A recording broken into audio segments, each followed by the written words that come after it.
ஸ்ரீ கிருஷ்ணாவின் அன்பு வணக்கங்கள். 2026ஆம் ஆண்டு மாசி மாத ராசி பலன் துலாம் ராசிக்கு எப்படி இருக்கும் வாங்க பார்க்கலாம். மங்களம் மற்றும் முன்னேற்றங்கள் தரும் மாதமாகவே அமையும். இந்த மாதம் உங்கள் ராசிக்கு 5ஆம் இடத்தில் சூரியன் சஞ்சரிப்பதும் 6ஆம் இடத்தில் சனி பகவான் இருப்பதும் சாதகமான பலன்களை கொடுக்கும். தொழிலில் தாமதமாகி கொண்டிருந்த காரியங்கள் வேகம் எடுக்கும். புதிய வேலை வாய்ப்புகள் மற்றும் பொறுப்புகள் வந்து சேரும். உத்தியோகத்தில் மேலதிகாரிகளின் பாராட்டு கிடைக்கும். வருமானம் சீராக இருக்கும். நிதிநிலை படிப்படியாக உயரும்.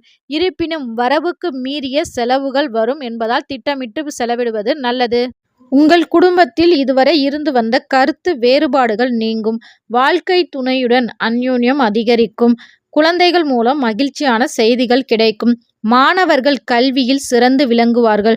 புத்திசாலித்தனமான முடிவுகள் உங்களுக்கு வெற்றியை தேடித்தரும்.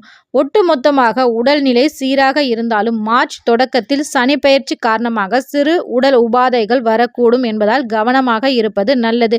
சிம்ம ராசியில் நிகழும் பகுதி சந்திர கிரகணத்தால் அதாவது மார்ச் 3ஆம் தேதி மாசி 19ஆம் தேதி சிம்ம ராசியில் நிகழும் பகுதி சந்திர கிரகணம் காரணமாக மன ரீதியான சில மாற்றங்களை உணரலாம். இந்த மாதம் முழுவதும் உங்களுக்கு சிறப்பாக அமைய நீங்கள் லட்சுமி தாயாரை மனமுருகி வெள்ளிக்கிழமையில் வழிபாடு செய்வதும் அவர்களுக்கு தாமரை மலர்கள் சாற்றி வழிபாடு செய்வதும் உங்களுக்கு மேலும் பல நன்மைகளை ஏற்படுத்தும். இந்த வீடியோ உங்களுக்கு பிடிச்சிருந்தா மறக்காம ஒரே ஒரு லைக் மட்டும் பண்ணி ஓம் மகாலட்சுமியே நமக அப்படிங்கிற கமெண்ட்ஸை மறக்காம எங்களோட கமெண்ட் செக்ஷன்ல ஷேர் பண்ணிக்கோங்க. இது உங்கள் ஸ்ரீ கிருஷ்ணா யூடியூப் சேனல். நன்றி, வணக்கம்.